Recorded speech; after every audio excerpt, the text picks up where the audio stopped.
जोडण्याचा फायदा तिसरा, भगवान परमात्म्याचा गुणानुवाद. भगवान परमात्म्याचं नाव मुखाला येतं पुण्य असेल तर.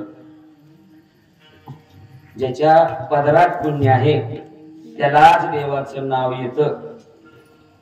नाहीतर करंटे कपाळ ज्याचे नाम नये वाचे, सदैव सभाग्य तोची हरिरंगी नाचे. करंट्या कपाळाचा म्हणजे पुण्य नसलेला करंट्या कपाळाचा माणूस, त्याच्या तोंडाला देवाचं नाव येत नाही, त्याला मंदिर दिसत नाही, त्याला सप्ताह दिसत नाही, त्याला वारी कळत नाही, त्याला पंढरपूर कळत नाही, त्याला आळंदी दिसत नाही. का? पदरात पाप आहे. अजून एक सांगू, लय चांगलं आहे. तो कागद पाण्यात बुडवला चिंतन, कागद बोला का. आता हे झालं तिकलं काय झालं ते बरं. पुन्हा तो कागद सुकला, भारी कंपनीचा नोटाचा कागद होता तो, त्याच्यावर छापलेला नव्हतं कागद होता तो, आणि तो सुकला आणि त्याला लॅमिनेशन केलं, कागदाला लॅमिनेशन केलं, आणि आता तो कागद टोपल्यातल्या पाण्यात बुडवला. आता सांगा कागद ओला का कोरडा? तसंच आहे. ज्याला कळालं त्याला टिवल धन्यवाद, नाही कळलं तरी इसकटून सांगतो. इथं येऊन सुद्धा कीर्तनकारानं सांगितलेलं डोक्यात बसत नसल, आचरणात येत नसल, पापाचं लॅमिनेशन आहे.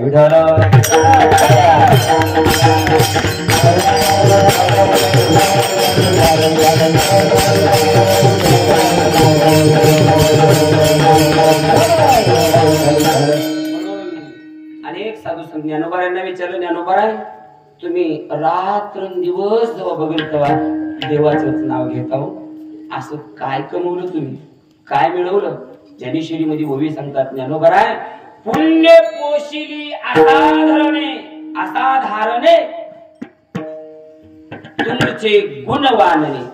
परमात्म्याचं गुण वाढण्याकरता जन्म जन्मांतरापासून आम्ही पुण्य पोसलं म्हणजे सांभाळलं, मिळवलं, टिकवलं. म्हणून आता या जन्मात आम्हाला दिनरजनी हाची धंदा गोविंदाची पोवाळे माझी मज झाली अनावरवाच्या. हे कशामुळे होतं? त्याच्या पदरात पुण्य त्याला. अजून त्याला प्रमाण सांगितलं, भरपूर पण प्रमाण आहेत. पदरात पुण्य असल्यावर देव आवडतो. रूपाचा अभंग म्हटला आपण, त्याच्यातलं तिसरं चरण, बहुत सुकृताची जोडी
सुकृताची जोडी म्हणून विठ्ठला आवडायला एका जन्मातलं सुकृत नाही, पुण्य नाही, बहुता त्याचं गणित सुद्धा करता येत नाही. अजून प्रमाण भरपूर आहे.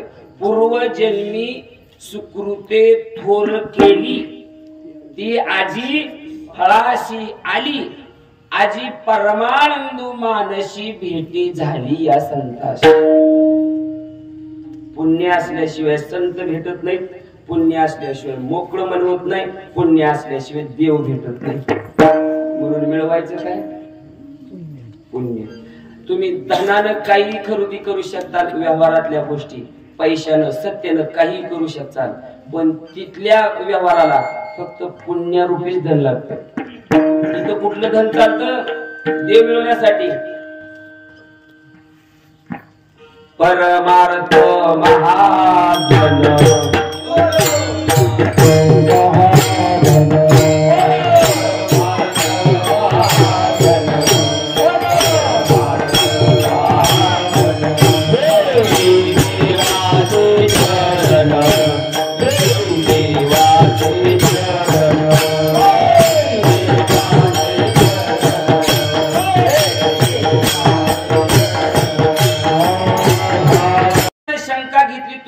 मिळवायला सांगतात. धन नाही मिळवलं तरी चालतं म्हणतात, पण व्यवहार कशाने चालतो? एसटीत बसून जायचं. काय लागतं? तुमचं पुण्य येते का कामाला? हो, असं तर येतंय. जवळ असलं तर येतंय, पण तुझ्या जवळ पुण्य बी नाही आणि खिशात गिनी बी नाही. की मराठी म्हण, खिशात नाही गिनी सुंदरा गाणं म्हणे. अशी अवस्था होती. एक तर तुमच्या पदरात पुण्य तर पाहिजे, नाही तर दाम तर पाहिजे. नसू द्या धन, पुण्य असेल, कोणीही तिथं परमात्मा त्या पुण्यावर उभा करतो. का महाराजच काय झालं? तर पैसे नाही, मी तिकीट भरतो. कंडक्टरला ते दाब दिलं होतं, हे महाराज दिसत नाही का? पैसे किती? 25. 35 घे. 25 लागायचे, 35 द्यायला तयार होतो. कारण 35 देणे एवढं तरी पुण्य आपल्या पदरात पाहिजे. पुण्यच कामाला आहे. म्हणून पुण्य मिळवायचं. हे 3 मुद्दे संपले. पुण्य मिळवायचं सांगितलं ना. एक मिळवायचं काय? आता घालवायचं काय? काय घालवायचं? बायकोला घरात लय यायचे नमुने तुम्ही हसायला. काय काय म्हणते? काय बी असो दाबायला त्यांचं सरकार घालवायचं. आपलं सरकार घालवायचं, नादा जाऊन सगळंच घालवायचं. तुला का 35 एकर जमीन होती, गुंटा राहिला 35 घालवलाच. तू त्याचं सरकार आहे तसंच राहिलं, पण तुझी 35 गेली. जे घालवायचं ते माणूस घालवायला जात नाही, नको ते घालवायला जात, दुसरंच घालून बसत. घालवायचं काय? पाप. का पाप घालवायचं? कारण पापाचे परिणाम, पापाची फळ आहेत. पाप पदरात असल्यावर काय काय भोगावं लागतं. हे 3 मध्ये पहिल्याचे ही 3 6 कळाले की हित कळालं. पापाचं पहिलं फळ आहे, ज्याच्या पदरात पाप आहे त्याला मायन बाप आवडत नाही. ज्याच्या ज्याच्या परिसरामध्ये भोवताली, ज्याच्या ज्याच्या संपर्कामध्ये जी माय बापाला न सांभाळणारी मुलं पोर आहेत, तुम्ही निश्चित समजून जायचं याच्या पदरात पाप आहे. पुण्य नाही म्हणून माय बाप आवडत नाही त्याला. नको ऐसा झाला बाप, आले पाप वस्तीसी. किंवा तुका म्हणे पाप माय नावडे ज्या बाप. ज्याच्या जवळ पाप आहे त्याला माय आवडत नाही आणि बापही आवडत नाही. ती पुण्याचं फळ आहे. आणि मायन बाप नाही आवडल्यावर मला सांगा काय राहिलं? सकळ तीर्थाची घडे जे का माता पितरे तया सेवेशी शरीरे लोन कीजे. पुंडलिक रायाच्या जवळ सुद्धा पापच होतं म्हणून सुरुवातीला मायबाप आवडत नव्हते. कुठंतरी थोड्या पुण्याचा उदय झाला, चांगल्या माणसाची भेट होण्यापुरतं पुण्य पदरात होतं. मग तेवढं ढकलताच गाडी चालू करत तो गुटखा दिला पेट्रोलचा, मग 1200 पर्यंत जाते घासलेली. आहे की नाही? बरोबर आहे का? तेवढं बी पुण्य झालं पदरात की पुन्हा गाडी चालू झाली की आपणाला तिथवर जायचं तिथवर पुन्हा तिथे बंद पडले का असेल. पण गुटखा द्या कुठं तरी पुण्य इथं झटका बसायला पण गुटखा नाही पुण्याचा. कशाचा झटका? आट्याचा. गेलं पुण्यच नाही. म्हणून ऐका पुण्य कुठं तरी थोडं होतं पुंडलिक राहायचं. काशीला घेऊन चालला होता. कसा चालला होता हे नाही म्हणायचं तसलं. माय बापाला गळ्याला दोर लावला आणि बायको खांद्यावर घेतली. एवढी प्रिय होती पत्नी पापामुळं. आणि वाटेत कुकुटमुनी आश्रम कुकुटमुनींचा आश्रम भेटला आणि आश्रमात एक रात्र मुक्काम करण्याचा प्रसंग आला. सकाळी पुंडलिक लवकर उठला. प्रातस्नानाला पाठव. उठला, स्नान वगैरे केलं, बसला तर पुंडलिक रायाच्या देखत 3 स्त्रिया मलिन झालेल्या अतिशय घाण अवस्थेमध्ये त्यांच्या शरीराकडे बघितलं की चिळस येईल उचमळून माणसाला ओकार्या येतील असल्या घाणेरड्या स्वरूपात 3 आल्या. आतमध्ये आश्रमात गेल्या. पुंडलिक तिथंच आहे आणि 5 ते 10 मिनिटात बाहेर आल्या. त्याच 3 गेलेल्या स्त्रिया एवढ्या दिव्य स्वरूपात बाहेर आल्या की त्यांचं तेज सूर्यापुढं फिकं पुढं एवढ्या तेजस्वी होऊन आल्या. पुंडलिक रायाने त्या तिघींना गाडवलं. ऐ थांबा. मग त्या थांबल्या. म्हणजे तुम्ही कोण आहेत गाड्या मला सांगा म्हणलं. काय बाबा काय जाताना तर असल्या होता आणि येताना जसं जाताना बघा आता त्या अलीकडे निघालं ब्युटी पार्लरला नेताना नवरी वेगळी असते आणि आणल्यावर त्या घरच्याला ओळखू येत नाही. कारण गावात पाणी नसते तोंड जीवाला धाराशिवाय जीवाला. पुंडलिक राहायची तशीच अवस्था झाली. जाताना तुम्ही अशा मलिन अवस्थेत होत्या आता एवढ्या दिव्य स्वरूपात आल्या. काय आहे गमक काय याच्या मागचं? यावं लागतं पुंडलिका. काय तुझ्यासारखे पापी आमच्या पात्रात स्नान करतात. आम्ही तिघी गंगा आहोत. गंगा यमुना सरस्वती 3 नद्या आहोत. तुझ्यासारख्या पाप्यानं पाप धुतलं ना आमच्या पात्रामध्ये आणि त्या पापानं मलिन होतो. मग हे पाप गेलं कशानं? साधूच्या भेटीनं कुकुटमुनींच्या भेटीनं त्यांच्या दर्शनाला यावं लागतं. घाण झालो आम्ही. नुसतं येऊन पाया पडले की पुंडलिका पहिलं जैसे ते होतो नुसत्या दर्शनानं होय. आणि मग पुंडलिक म्हणला आश्रमात राहून दर्शनाला गेलो होतो ती म्हणजे पाण्यात राहून तानेजलेलं होते. पाणी मी न प्यासी मोगे सुन सुन आवत हा शिंगराबाईचं प्रमाण आहे. पाण्यात माशाला ताण लागते. पाण्यात राहून लागत असते. आणि मग मुकुट त्या मुनीच्या दर्शनाला गेला आणि दर्शन घेतलं. एवढंच पुण्य होतं. दर्शन झाल्या तुका म्हणे पुण्य गाठी तरीच भेटी उचिताची भेट झाली की रेड्याच्या मुखातून वेद ज्ञानोबराने बोलवला. पुंडलिक रायाच्या मनातला डोक्यातला हा भाग काढून टाकायला काय वेळ गेला. मग सगळं डोक्यातली खटकी गेली. मी करतोय काय? अरे पत्नीला पोचतोय मायबाप असणारे दुरी लावून ओढत नेतोय. तिथंच उपदेशाला काशी तिथंच बंदी केली. तिथंच काशी केली. काशीला गेलाच नाही. तिथूनच मायबाप घेऊन आला. मायबापाला खांद्यावर आणलं आणि बायकोला दिलं सोडून. ती म्हणाली आता आवडतवर नाही म्हणजे मला कळाले मिळतात. पुंडलिक राय आले. काय केलं पुंडलिक रायानं मायबापाला आणून? पुंडलिकाच्या भावार्था किंवा बहु पुंडलिका धन्य पुंडलिका बहुबरे केले निधान आणिले पुंडलिक. जगाचा बाप अजून 28 युग झाली हो. अजून त्याला कोणी खाली बस म्हण नाही. काय पुंड्या आणि उभे केले युगे झाली 28 आणि अजून कान मन शिवईस. जगाचा बाप उभा केलाय 28 युग. कशाच्या सेवेनं? आई वडिलांच्या सेवेनं. हे पुण्य असल्याशिवाय आई वडील आवडत नाही. ज्याच्या पदरात पाप आहे त्याला माय आवडत नाही ना त्याला बाप आवडत नाही. पापाचं फळ पापाचं दुसरं फळ आहे. पापामुळे ताप होतो. ताप या अंगाला येणारा वेगळा तोही तिच्यातच मोडतो. निळोबरांचा एक अभंग आहे बघा. त्याच्यात 3 ताप सांगले. आदिदैविक आदिभौतिक आणि आध्यात्मिक 3 ताप. स्वतःला शरीराकडून होणारा निसर्गाकडून आपत्ती होऊन होणारा आणि भूतांकडून होणारा असे 3 ताप सांगितले. आणि हे 3 ताप महाराज कशामुळे होतात तर पाप असले की ह्या जीवाला ताप भोगावे लागतात. म्हणजे काही करू द्या आज पाप आहे ना ताप भोगावाच लागतो. भूती उपद्रव दिदला ताडीला अथवा निस्तेजीला तेने अंगी दाहो झाला आधी भौतिक बोलण्यात होता. तिन्ही तापाच्या व्याख्या सांगितल्यात. पुढची 2 प्रमाण विसरून गेले माझे. ते दोन्हीला बी प्रमाण आहे. अशी तिन्ही ताप आहेत. पण पाप असल्यामुळे पापाचं फळ आहे, ताप भोगावा लागतो. तिसरा परिणाम आहे पाप ज्याच्याकडे आहे, पाप मागचं कर्म पुढे येतं आणि त्याला दुःख देत. मागचं कर्म मला वाटतं कथेत झाला प्रसंग, किती जणांच्या ध्यानात असू द्या. सज्जन कसाईंचा. सज्जन कसाई त्या जगन्नाथपुरीला दर्शनाला जाताना एका सदग्रस्ताने त्यांना नेलं. महाराज म्हणजे चला वारकरी न्यायचे तोर. जीव घालायला नेलं, जीव घातलं, मुकामाला ठेवलं. पण त्याची पत्नी महाराज काम वासना होती तिच्या अंगात.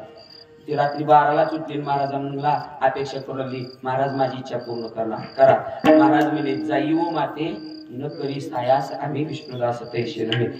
जरी तुझं पाहिजे भ्रतार तरी काय नर थोडी आहाती. तुला मालक आहे आणि तू माझ्याकडून अशी अपेक्षा कराल. तुझा पती आहे. मग त्या बाईला वाटलं की मालकाला द्यायला कधी. घरातली तलवार आणली, महाराजाच्या देखत मालकाचं स्वतःच्या नवऱ्याचं मुंडकं उडवून राहिलं. तरी महाराज तयार झाले नाहीत. मग शेवटी तिनं विचार केला, माझी कुठलीच इच्छा पूर्ण झाली नाही. शेवटी मालक तर मेला. तिनं शिमगान पाड आपलं होळी शिमगा एका दिवशी आणला. दोन्ही हाताने शिमगा केला, गाव जागं केलं आणि गावाला सांगितलं काय झालं. म्हणजे महाराज म्हणतात त्यांना. आणि महाराजांनी माझ्या बाकी प्रसंग केला आणि माझी पती आडवा आल्याबरोबर पतीला मारून टाकलं. लोकांनी बाईच्याच बाजूने निर्णय दिला, ज्या हाताने मालकाचं मुंडकं तुला तो हात तोडा म्हणून. आणि हात तोडला. सज्जन कसाई कोण. मांस विकत असताना सुद्धा शालिग्रामाची मूर्ती स्वतः भगवान परमात्म्याचं वास्तव्य आहे. शालिग्राम विष्णू मूर्ती संत हो का भलते याती. शालिग्राम म्हणजे परमात्मा आहे आणि त्या पारड्यात एका बाजूला शालिग्राम म्हणजे विष्णू परमात्मा आहे. कितीचं बिगेर आहे घेऊ द्यावं. 2 किलोचा आलं की तो दगड 2 किलोचा व्हायचा. एकच वाटा, माप एकच. पुढच्याला 3 किलो मागली की दगडाला 3 किलोचं वजन धरायचं. ही कशामुळं. भक्तीमुळं. पण त्या सज्जन कसायांचा हात तुटावा. त्यांनी ज्योतिषाकडे बघितलं. ज्योतिषाने सांगितलं, महाराज हे मागचं पाप फळ द्यायला म्हणून मागच्या जन्मात. आता लय चांगलं वागायला तुम्ही. कीर्तन करायला, वारीला चालला, लय भारी सत्य करायला, कथा बी करायला, पण तुमचं बर उचकी आणणार हे मागचं फळ आहे.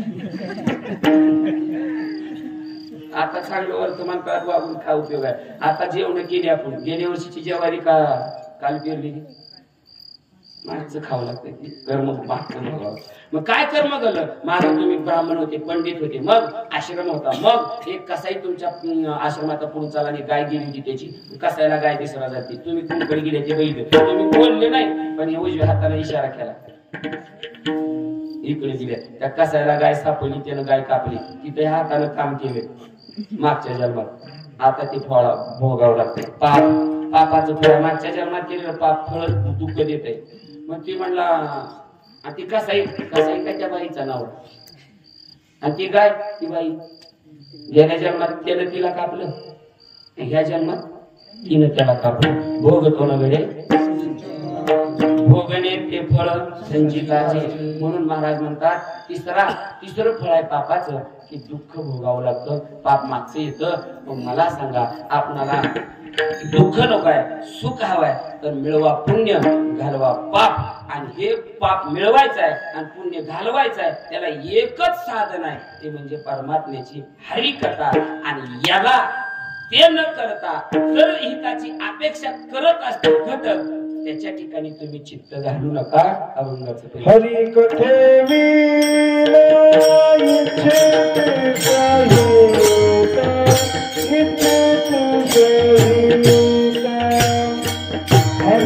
सगळेच लोक चांगलं म्हणत नसते. काही जणाला प्रगती पावत नसते. काही जणाला काय पोटात उठते त्या. आणि ती काही नाही का कुठं ना कुठं त्याला अडवण्याचा, त्याला कुठं तरी फासा टाकण्याचा. आणि एक सांगतो तुम्हाला, खरा महात्मा तुम्ही किती बी फाशी टाका, एक दिवस तुम्ही त्या फाशात अडकणार, टाकणाराच अडकला पाहिजे. आणि तसंच झालं. आणि या कानोपाटकांना फासा टाकला गावातल्या चांगला चौकडे. आणि यांना उशीर झाला आणि घरी निरोप दिला बायकांना, पत्न्यांना. महाराज म्हणजे रस्त्यात गेले की तुमची सर्पदंशन. त्या पत्न्या होत्या धर्मपत्न्या, पतिव्रता. सती जाण्याची प्रथा होती त्या काळात. मालक गेल्या म्हणल्या त्यांनी सगळं साहित्य उरकलं आणि पती बरोबर सती जाण्याकरता. आता पतीचा तर देह नाही, पण अग्निकुंड चितवला, चिता पेटवली आणि चितेवर देह ठेवला आणि देह समर्पित केला. 2-3 घटकेनं कानोपाठक आले, 2-3 घटकेनं. तर आल्या घट कळाली घटना. कुठे गेल्या गाड्यामध्ये दोघी दिसत नाही. कुणीतरी सांगितलं महाराज म्हणजे असं असं झालं. कुणीतरी निरोप दिला तुमच्या पत्न्यांना आणि तुमच्या विरोधात त्यांनी पतीबरोबर सती गेल्या. सिद्धी महत्वाचा. शरीराला कोणता अग्नी दिला जातो? बडाग्नी. त्या बडाग्नीची प्रार्थना केली ना अग्नीला सांगितलं मी नसताना कशा काय घेऊन गेला. ती ताकद आहे कथेतल्या पुण्य प्राप्त केलेलीची पाप घालवलेलीची. हिताचं काय घेऊन जाताय? हे तर सहज आहे. हित हातचा मळ आहे. जण कथेत घालवतो वेळ तो चिंतने सरे तो धन्य धन्य काळ सकळ मंगळ मंगळाचे. सगळं मंगळ होते त्याच्यात. शत्रू मित्र होता चित्त शुद्ध तरी शत्रू मित्र होती व्याघ्रण खाती सर्पतया. काही नाही महाराज अग्नी होतील शीतळ अग्नी ज्वाळा. प्रल्हादाला उकळत्या त्याला टाकलं पण काही फरक पडला नाही. काही फरक पडला नाही. आणि त्या बरागणीला गेलाय अरे मी नसताना कसं काय. मग काय म्हणणार भीमा घरी आणून तशा नेल्या तशा बाया महाराजांनी दिल्या.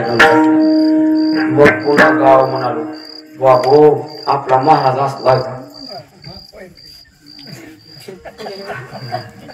आणि मग शिवाल तरी बी काय चांडाळ चौकडीचं बंद नाही. हे काही यौवनानं महाराजांची परीक्षा घ्यायचं ठरवलं. लय सिद्धी प्राप्त आहे. मेलेल्या पत्न्या परत आल्या बघावंच याचा त्याग किती आहे संसाराबद्दल. संसार कसा करतोय परमात्मा म्हणजे कथेत किती कसा घालवलाय. कथा म्हणजे परमात्म्याचं चिंतन साधना कशी करतोय याची परीक्षा घेऊन यौवन पाठवला चांडाळ चौकडीने.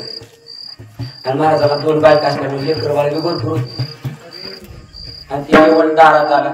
अंगणामध्ये विहीर आहे. सकाळचं कोवळं ऊन आहे. गच्च पाण्यानं विहीर भरलेली आहे. आणि विहिरीच्या बाजूला ते 5-7 लेकर आहेत. काही खांद्यावर आहेत, काही डोक्यावर, काही मांडीवर, काही इकडं काही तिकडं 5-7 लेकर खेळायली. आणि ती आला मुसलमान म्हणला बापरे अधिकारी म्हणून आलतो मला काय मुंबई तर याला लेकर आहे ती मला म्हणला आले कर्णकटक महाराजांनी त्याचा आनंद म्हणत होता. ओ महाशय आलता कशाला सांगा ना. म्हणजे काय उपयोग नाही आता सांगून कर. आपण सांगा झालं काय. तुमचा लय महिमा ऐकून आलतो. बडाग्नीला आज्ञा करून गेलेल्या पत्न्या माघारी आणल्या. याचा अर्थ जाळूनी संसार या तत्वातल्या हातचाल वाटलं होतं. संसारावर पाणी जी हरी दहीला मणी दिले संसाराशी पाणी असं आजकाल वाटलं होतं मला. आज तुम्हाला एवढी मुंबई एवढी लेकरायचं राव म्हणा काय उपयोग आहे तुमची भेट गाठाने हे करून पाणी तर अरे आज त्या घरचं मी पाणी पित नसतो. म्हणजे नेमकं म्हणलं काय एवढी लेकर असल्यावर जास्त लेकर असल्यावर का लेकर असणाऱ्याच्या घरच पेत नाही तुम्ही. नाही नाही बाबा म्हणा असतं कुठं असते काय थांबा तर की म्हणा. ते माझ्या कोंबड्याची किड धरावी तशी लेकर अशी मुंडीला धरायची आणि भरलेली विहीर पाण्यात बाट उचल की बाट बाट बाट सगळीची लेकर विहीर टाकली. आता तर पाणी प्यायला काय हरकत.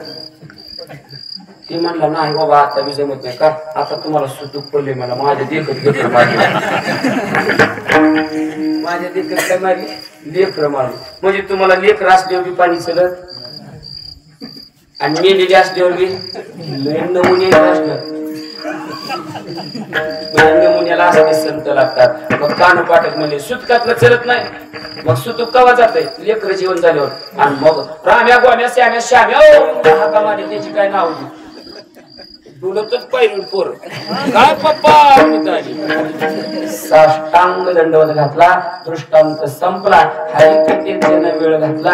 हित होईल नवल नाही. मेलेली लेकर मारता बी येतात. मारलेली लेकर बी ज्याला जिवंत करतात. पण हे कशामुळे त्यानं हरिकथा केलेली असते. आणि अशी हरिकथा न करता हित होण्याचा प्रयत्न करणाऱ्यामध्ये तुम्ही चित्त घालू नका.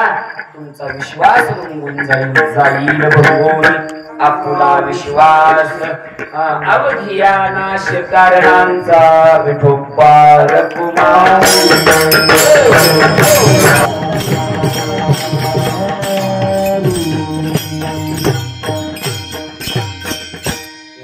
अवकाश अभंगाच्या एका चरणाचा भावार्थ तुमच्या पुढे मांडला. पहिलं चरण झाले. अजून 3 चरण बाकी संपले आपले. कधीतरी हाच अभंग घेऊन राहिलेला विषय पाहू. कारण सप्ताहातलं कीर्तन असतं तो रोज सगळ्याच भजन मंडळाला जागरण असतं. त्यामुळं वेळेचं भान ठेवून तुकाराम तुकाराम तुकाराम तुकाराम